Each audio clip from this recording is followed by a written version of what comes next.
विश्वविद्यालय की, वो भी सबको पता चल चुकी है। आज प्राचा साहब, शायद आप नहीं जानते उन चेहरों को, आज बड़े बड़े चेहरे यहाँ पे आपको कवर करने के लिए, सर को कवर करने के लिए, आपका कॉम्बिनेशन देखने के लिए, जो हमारा मैसेज डायरेक्ट सरकार तक जाएगा। तो वो सारे सरकारी लोग भी आ चुके हैं कवर करने के लिए। मेरी आंखों के सीसीटीवी कैमरा में सारे कैद हैं, तो बड़ी अच्छी बात है। अच्छे से वीडियो बना के लेके जाना, HD में, क्लैरिटी पूरी होनी चाहिए जो हम बोल रहे हैं। तो मैं ये बताना चाहती हूँ यहाँ से कि अभी राहुल जी ने एक बात कही कि भीम शेरनी, समाज की बेटी। मैं ज्यादा बात नहीं करूंगी। क्या मुझे ये समाज बता सकता है कि ये बेटी भारत की बेटी कब बनेगी? ये बेटी भारत की बेटी कब बनेगी? क्योंकि आज यहाँ पे 119 दिन से जो लोग आए वो मेरे ही समाज के आए, जिनको दर्द था वही उठ के आए। मेरा समाज जब भी किसी का दर्द देखता है तो लाइन में सबसे पहले खड़ा होता है, चाहे झंडा उठाने के लिए, चाहे डंडा खाने के लिए, चाहे पर्चों के लिए। I am so proud of it. देखो, आपके बच्चे जब बोलते हैं ना, आपके बच्चे जब बाहर निकलते हैं, साहसी बनते हैं, और जिनके लिए बाबा साहब ने सबसे ज्यादा संघर्ष किया, महिलाओं के लिए खासकर, जब वो उस चीज से निकल के आके थोड़ी बहुत, मैं नहीं कहती कि मैंने बहुत उपलब्धि हासिल कर लिया, लेकिन जब मेरे जैसा बात रखते हैं, बनते हैं, दूसरों की बात करते हैं, तब हम इनके शिकार पे आ जाते हैं, इनके टारगेट पे आ जाते हैं। तब ये समझ लेते हैं कि अगर इनको नहीं काटा, इनकी जुबान नहीं बंद कराई, ये जो अम्बेडकर की बात करते हैं, संविधान को बचाने की बात करते हैं और बाबा साहब की आइडियोलॉजी को घर घर पहुंचाने की बात करते हैं, तो सब इनके जैसे हो जाएंगे। पहला नंबर इनको काटो। तो ये एग्जाम्पल आपको देने की क्यों जरूरत है? हाल ही में आपने देखा एक और साथी को दिल्ली विश्वविद्यालय से निकाला, सिर्फ दलितों का नहीं, OBC जो पूरा बहुजन समाज है, जिसमें मिनोरिटी भी आ गया, सब खतरे में है, सब खतरे में है। और आज नंबर मेरा है, अगला नंबर आपका है, ये ध्यान रखना। आप जो नहीं आ रहे, जो चुप है, अगला नंबर आपका है और आ भी चुका है। तो मैं आपको ये चीज बताना चाह रही हूँ यहाँ से कि मैं बहुत सारे आंदोलन में गई।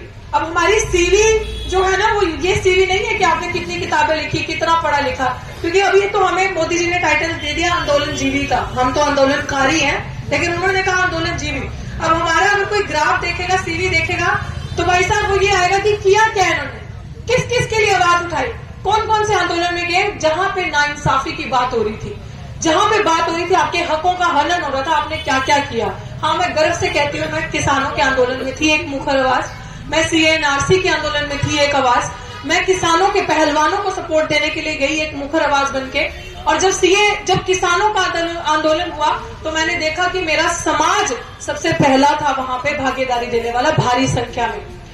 जब CA/NRC की बात हुई तो वो तो हम एक ही हैं, तो तब भी दलित मुस्लिम एकता का सबसे बड़ा हमने वहां पे भी देखा एग्जाम्पल।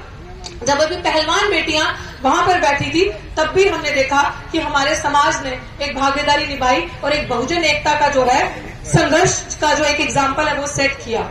तो जब अगर इससे पहले कभी महिलाओं पे अपराध हुए या कोई रेप कांड हुआ या महिलाओं का शोषण हुआ, तब आपने निर्भया कांड में देखा था पूरा भारत एक हो गया और पूरे भारत ने कहा कि भारत की बेटी को इंसाफ मिलना चाहिए। पहलवान बेटियां जंतर मंतर में बैठी तो सबने कहा पहलवान बेटियों को इंसाफ मिलना चाहिए। और आज 119 दिन से ये एहसास हो गया कि दलित की बेटी है, क्योंकि सामने वालों का इतना कम सपोर्ट मिला कि समझ में आ गया कि अभी तक मैं भारत की बेटी नहीं बनी हूँ।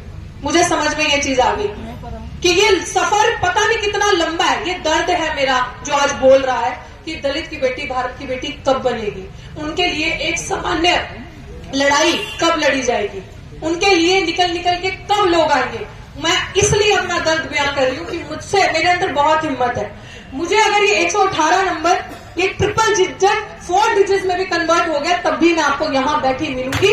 मेरा जज्बा, मेरी हिम्मत जो पहले दिन की वही आज भी है और आने वाले दिनों में भी रहेगी। मुझसे मत पूछो कि ये कब खत्म होगा, ये सवाल उनसे करो कि काश मेरा समाज और बाकी लोग जो खाली वोटों की राजनीति करने के लिए दलित एकता का डंका बजाते हैं, दलितों के घर खाना खाते हैं, दलितों के घर आके एहसास होता है उनको, वोटों के पहले लाइनें लगाते हैं, नंबर लगाते हैं, उनसे पूछो और समाज के उन नेताओं से पूछो कि ये 3 डिजिट कब कम होंगे। ये 119 दिन, शायद 19 भी नहीं, शायद 9 दिन ही रह जाते अगर समाज सारा एक आ जाता। क्योंकि आपकी बेटी ने जीते जी गुहार लगाई थी कि मेरे साथ जीते जी जातिगत भेदभाव हो रहा है, मैं उसका शिकार हो रही हूं, आओ मेरा साथ दो, आओ मेरे साथ खड़े हो जाओ। तो मुझे इस आंदोलन के 119 दिन चलते ये एहसास हुआ कि समाज एक है, नेता एक नहीं है।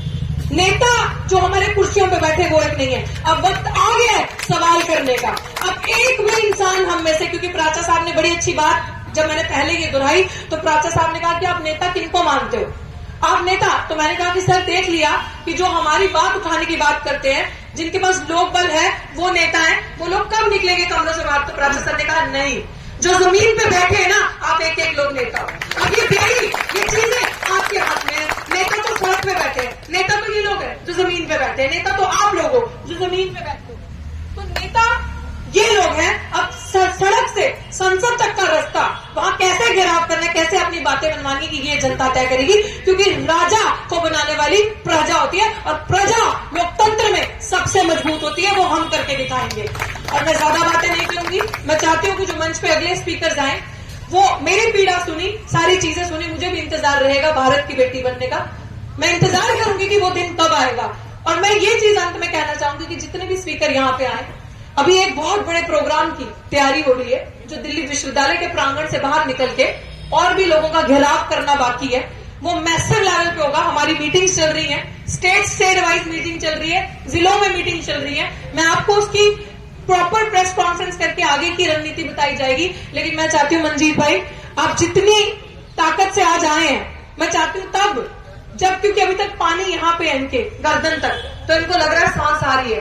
They are testing our patience. उनको लग रहा है कि देखते हैं कितने दिन तक ये लोग उछलेंगे। वो वक्त आ चुका है जब इनको अपनी संख्या बल से और अपनी ताकत से हम बताएंगे कि अम्बेडकरवादी क्या क्या कर सकते हैं और नीले झंडे की ताकत क्या है।